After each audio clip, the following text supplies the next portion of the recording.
I'm Leanne Tran, psychologist who's worked with families whose kids don't fit the mould for almost 20 years. I've worked with children for decades, but I know parents are the real change makers when it comes to their kids. Having 3 kids of my own means I know it's not easy. Parent Like a Psychologist is all about simplifying how you support your kids with psychology information filtered through years of experience to take you from overwhelmed to confident. Come on in. Hello. Thank you for joining me again today. It is back to school week as I'm recording this episode. By the time you're listening to it, it may already be in week 2. And probably by then you'll be so back into the school routine, it will be like you never had a holiday. I've had a good break over the summer holidays, and in fact, so good a break that I was left a little bit behind I don't know what the right phrase is, but behind in my preparation for back to school. I'm usually quite organised and have it all done with heaps of time, but this time it was down to the wire to make sure stationery was labelled, we had uniforms that fit and that kind of thing. So very out of character for me. I must have relaxed quite a lot. But that's good because I feel quite energised to get back to working with all of your beautiful children in 2024. It's tiring working with kids, or being with kids, playing with kids. I don't know if you noticed that over the school holidays, but it is really tiring. So I needed a good break to have my energy back for this year. It did leave me scrambling a little bit though, and I knew things would be all right, but sometimes, I think it was a little bit stressful for my kids, or one of them, this kind of rush before school started again. And it made me think about, I knew it would be okay and was reminding them it was going to be okay, but it made me think about what the important parts are for success at school. Because sometimes I think that smooth start really helps to kind of be calm and organised and confident. And reflecting on that, and I guess the fact I'd been away from psychology work for a few weeks, I thought I should look that up to see whether that view of mine is consistent with research as well, because sometimes we have views that actually aren't supported by the science. So I read some articles and found some interesting things that I wanted to share with you today. So I was thinking about the factors for school success, but most information I found was talking about school success as measured by academic results or performance. And for me as a psychologist, I think there's so much more I think that's one small part that we could use as a measure, but really success is much broader than that. And to me, I had this idea that it was more about well-being and adjustment of being at school as well.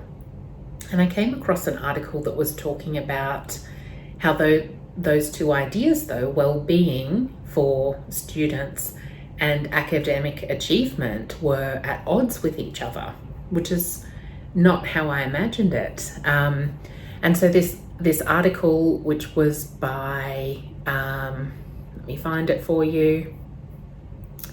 I think it was from the UK. So Gabriel Hella Salgren, it's hyphenated, was talking about how the two ideas go against each other. And so if you want to encourage academic performance, you can't have well-being. You can't teach well-being or have that at schools.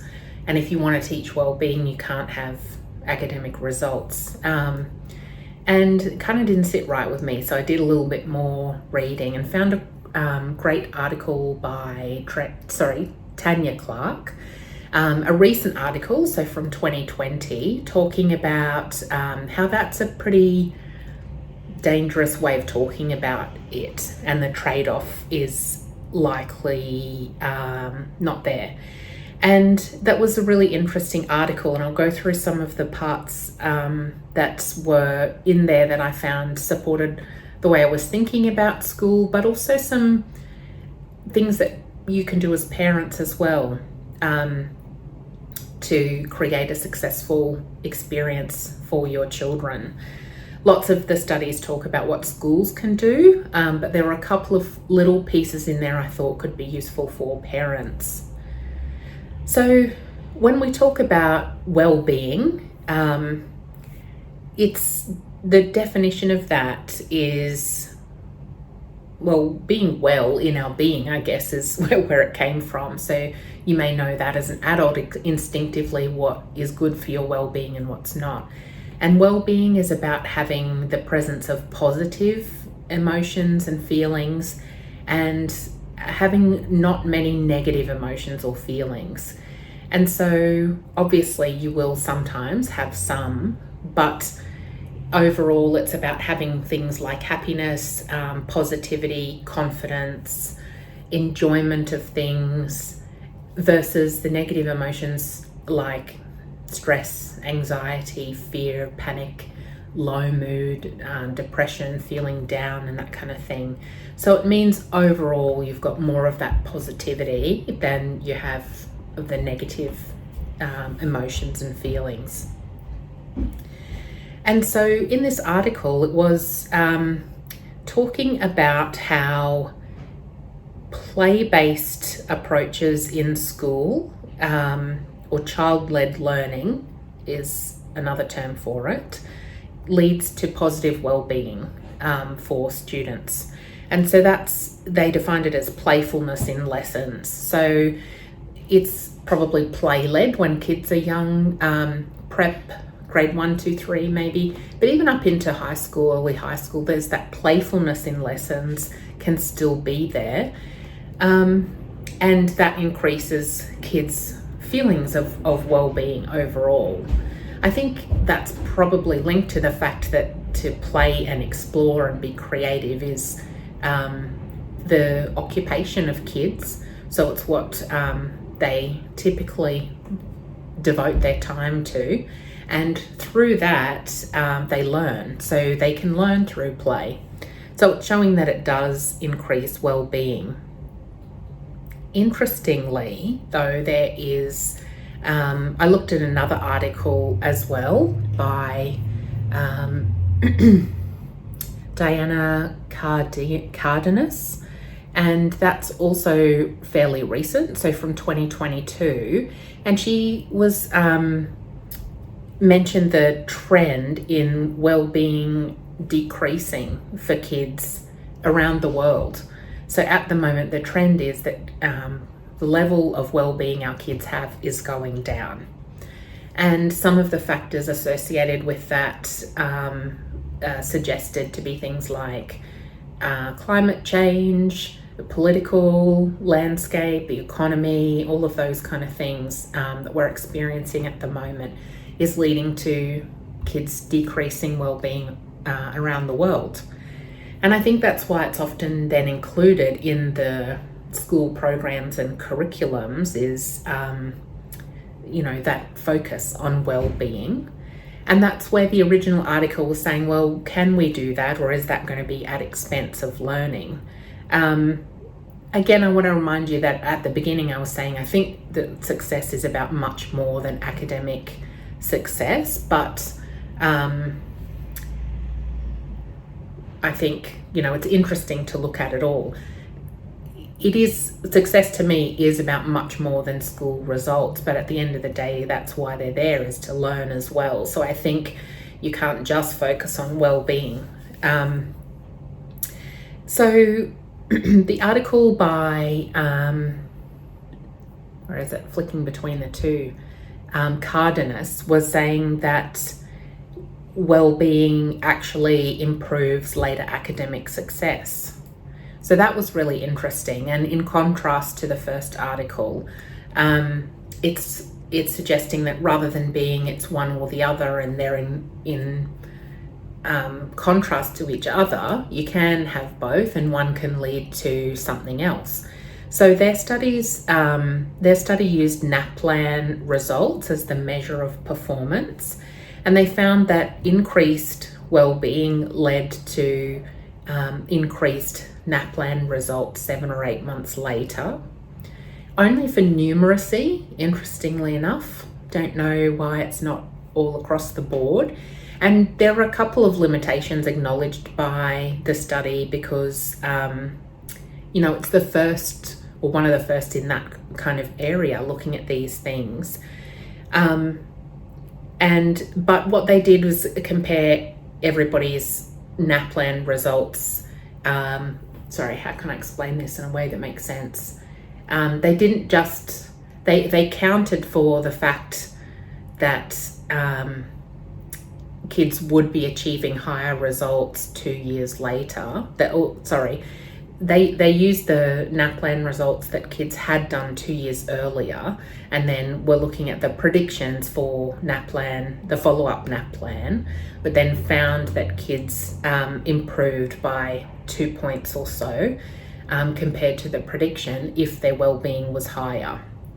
So they accounted for a lot of changes like that there's natural variance in NAPLAN results, and that kids would achieve higher anyway 2 years later. So all of that stuff was filtered out of the study. They showed, interestingly as well, that where there was lower levels of depression, children then increased their reading scores on NAPLAN by a bit of a bigger margin, I think. And so it's showing that having more positive feelings can increase the score, having less negative feelings can increase the score. And the only part that was a little bit variable was anxiety. Sometimes that increases academic scores because kids are quite fearful of negative outcomes, if they'll be seen negatively by their teacher or by their parents or that kind of thing. But sometimes it did decrease the scores as well. And anxiety does things like affects our ability to process information and our memory and all of that kind of stuff. So sometimes it increased the scores because kids were worried about, not doing well. Sometimes it decreased the scores. So I think it's really tentative, and there's a lot more to learn and study in that area. One of the things, obviously, to the limitations is the NAPLAN test scores are one really tiny, small measure of learning, and so it's good to use something that's standardized, I guess, but that is a limitation.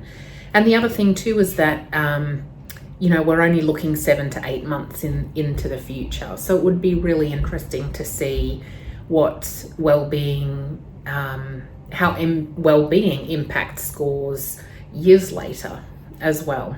So originally the idea that you can't have well-being and success, but that's kind of been refuted in some part by these Australian results as well. It makes me think then, how can we kind of increase well-being? What kind of things are there to do? And so how the article talks about building well-being is to have, in the school environment, there are some things, and then there are some things that are kind of within the child to look at. So having an ideal school environment is one thing, and that's defined as having kind of I would interpret that as having it be one that matches your child. That's the ideal school environment. There's no one ideal, it's about the ideal match so that it suits your child. Some things though that might be more broad are things like a positive social climate, and so that is defined as one that focuses on building belonging and connection in the school community. So having that positive connection between your child and the school is really important. The other study, the one by Tanya Tanya Clark, that's her, talks about how this is a really interesting fact because I mentioned before that worldwide, that feeling of well-being. Gosh, can you tell I've had a long holiday? That's the title of the podcast and I couldn't remember the word. Well-being is declining around the world. But in that study, she talks about how children's attitude towards school work has remained the same. It's their attitude towards school that has changed. So while well-being is going down, they're not viewing schoolwork more negatively. They're viewing school as a more negative place.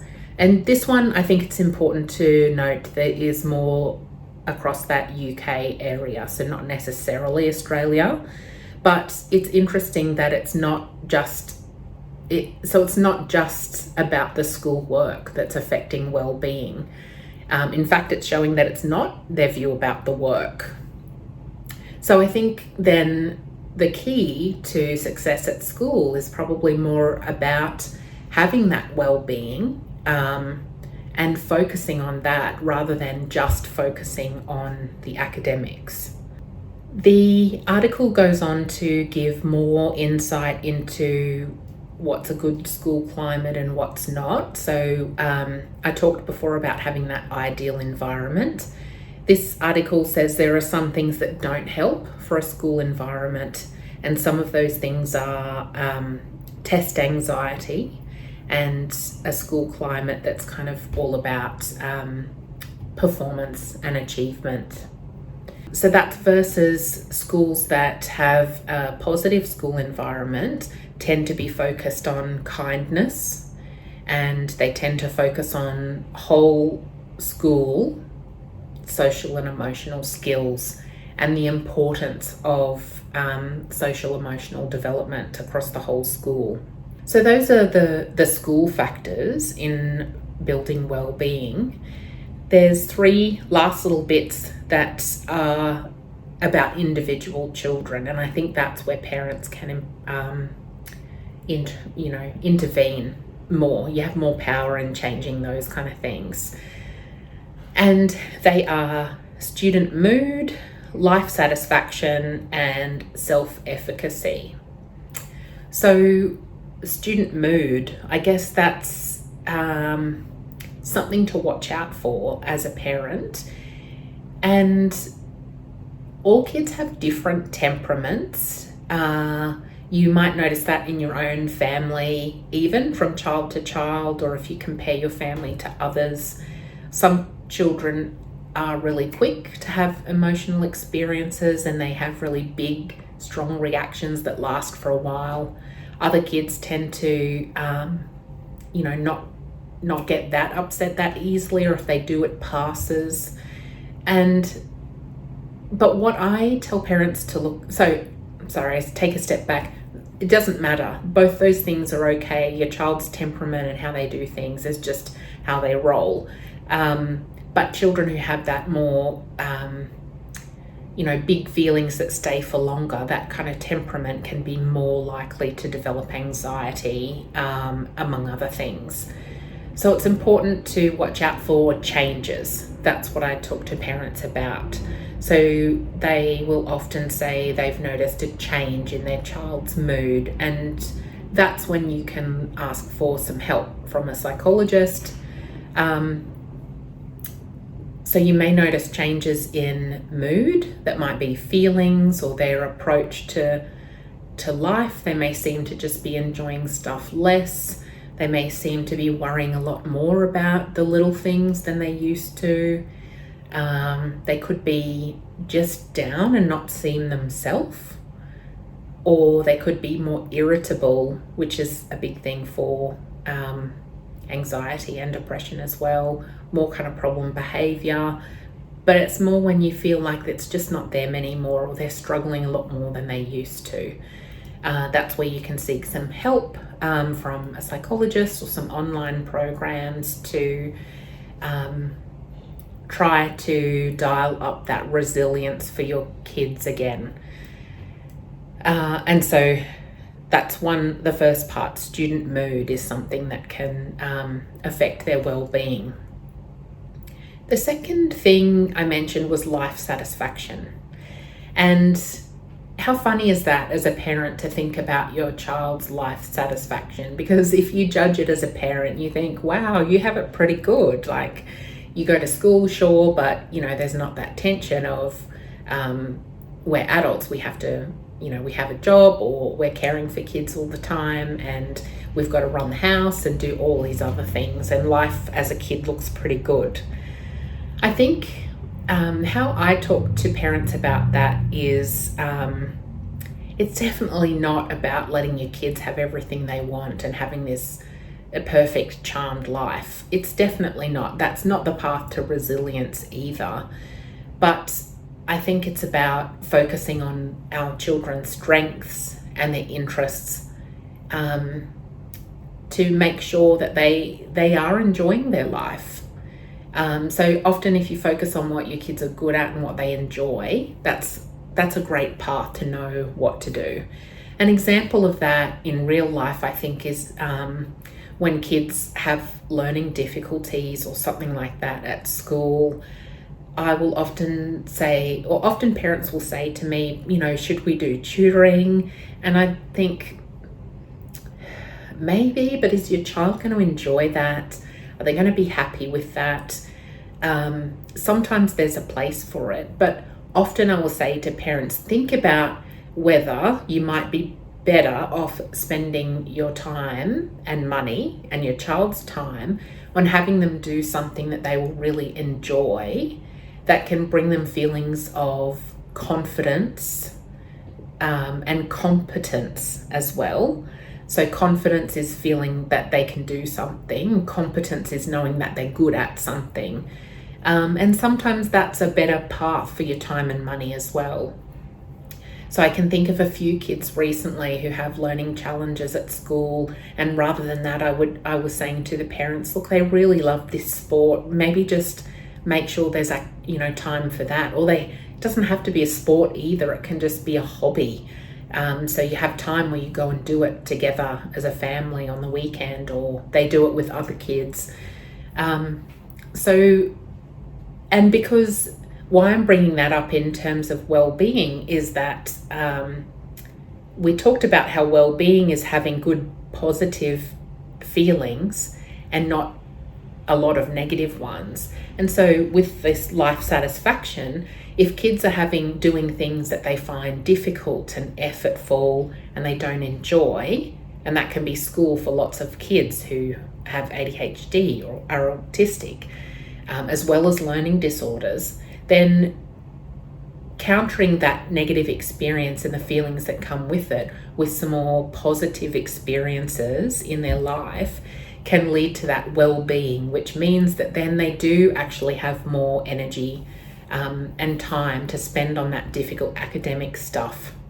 So I think my roundabout point I'm trying to get to with the life satisfaction is that it's about increasing the positive feelings and emotions to counteract any negative ones that might be there. So if you're looking to try to improve life satisfaction, maybe go for the stuff that's enjoyable and positive rather than, doubling down on extra difficult stuff. Particularly if your kids are struggling, because you can always change it next year or even in the second half of the year. So if you have a sense they're struggling, I'd say focus on the positive stuff first. And then the last one was self-efficacy. And that's a term we use a lot in psychology. That means an individual's belief that they can do things, that they can be effective at things. So for example, that they can learn, or that they can develop new skills, learn new things. And I think that comes down a lot to mindset.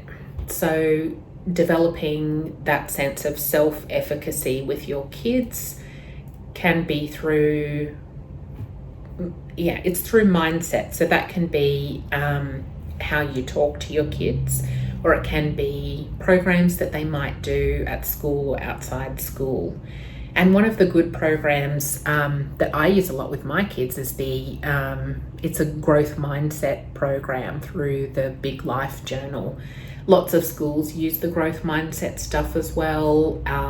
You may have heard that kind of phrase. If not, have a look at the Big Life Journal website, because they have some really easy to understand things. That's why I love kid resources, because they're easy for adults to read and get it, and then you can help your kids with it. But how I do it with my kids too is to think with their self-efficacy. It's focusing on what they can do, give them opportunities to try and do things for themselves, because that really builds that self-efficacy. And then the growth mindset part of it is acknowledging there might be some things that your kids can't do, but it's that they can't do it yet. They still have the capacity to learn, to develop, to practice, to perfect these things. So it's about maybe pointing out the skills that they have that means that they can be successful at things. And an example of that might be, I say this in therapy work with kids all the time, where I say, I love how you took your time to really think about that. Or maybe if kids are really set on what they want to do, you can say, I love that you really know your own mind and what you want to do. Or I love how hard you work at this. You're really sticking with it, even though it's difficult. Those kind of phrases can develop your child's ability to believe in themselves. I think that's the right way to say it. So as a summary, I guess I was looking into school success, and thinking that maybe some of the keys might be other things about, more practical stuff or more academic stuff. But then I got sidetracked about this well-being, and it really fits with how I want to start the school year. And I hope that you found it helpful to know that focusing on well-being is great, and the academic stuff can come from that focus.